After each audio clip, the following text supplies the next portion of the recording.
O período helenístico representa uma das grandes transformações da história da filosofia antiga. Não apenas no conteúdo das ideias, mas principalmente na forma como o pensamento filosófico passa a se relacionar com a vida humana. Para compreender esse momento, é necessário primeiro entender o horizonte que o antecede, isto é, o período clássico ou socrático, e então observar como ocorre a transição que leva a uma mudança profunda de foco, de método e de finalidade da filosofia.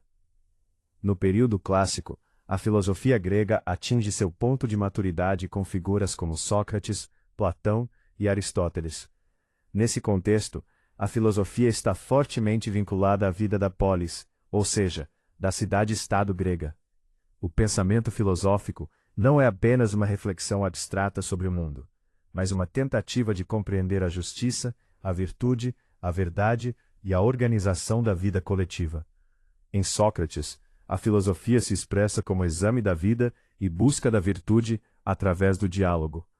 Em Platão, ela se expande para uma construção metafísica e política, onde a cidade ideal reflete a estrutura racional da realidade.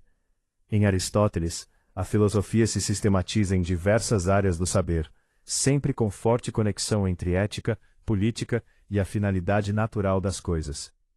Esse modelo começa a sofrer uma transformação profunda com as mudanças históricas que se seguem à expansão macedônica. Com o avanço de Alexandre, o Grande, o mundo grego deixa de ser organizado em pequenas polis independentes e passa a integrar um vasto império multicultural. Essa mudança não é apenas territorial, mas também existencial. O cidadão da polis, que antes se reconhecia dentro de uma comunidade política relativamente estável, passa a viver em um mundo mais amplo, mais instável e menos definido por estruturas políticas locais. A identidade do indivíduo deixa de ser exclusivamente política e passa a ser atravessada por experiências cosmopolitas, isto é, de pertencimento a um mundo maior do que a cidade. É nesse contexto que ocorre a transição para o período helenístico. A filosofia, que antes estava profundamente ligada à organização da vida pública, sofre uma espécie de deslocamento de eixo. Ela não abandona completamente a preocupação com a verdade ou com a racionalidade, mas passa a direcionar seu foco principal para a vida individual. A pergunta filosófica se transforma.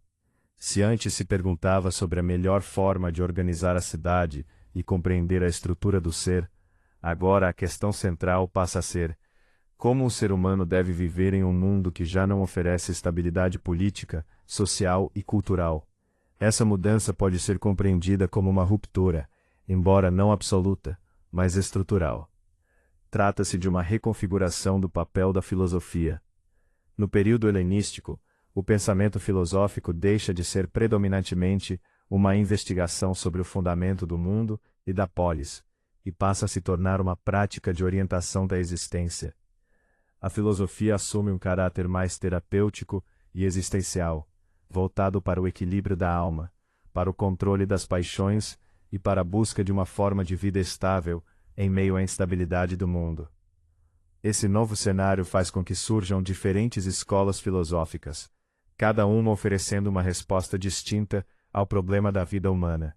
O estoicismo, fundado por Zenão de Sítio, propõe que a felicidade depende do alinhamento da vida humana com a razão universal que governa o cosmos. O epicurismo, desenvolvido por Epicuro, busca a tranquilidade da alma, por meio da moderação dos desejos e da eliminação do sofrimento desnecessário. O ceticismo, associado a Pirro de Elis, sugere a suspensão do juízo como forma de alcançar a paz interior diante da incerteza do conhecimento. Apesar de suas diferenças, essas escolas compartilham um ponto fundamental: a filosofia deixa de ser apenas uma construção teórica sobre o mundo e passa a ser uma prática de vida. Nesse sentido, o período helenístico não deve ser entendido como uma negação completa do período clássico, mas como uma reorganização de suas prioridades. Muitos dos fundamentos éticos e racionais desenvolvidos anteriormente continuam presentes, mas agora reinterpretados a partir da experiência do indivíduo. A virtude, por exemplo, ainda é central, mas não mais necessariamente vinculada à participação política na polis, e sim à capacidade de o indivíduo governar a si mesmo. A razão continua sendo um elemento essencial, mas agora como instrumento de estabilidade interior. Portanto, a transição do período socrático para o helenístico pode ser compreendida como um movimento de deslocamento, da cidade para o indivíduo, da política para a existência, da estrutura externa para a vida interior. Esse deslocamento não significa a perda da filosofia como reflexão racional, mas sim a sua transformação em um guia prático para a vida humana em um mundo em constante mudança.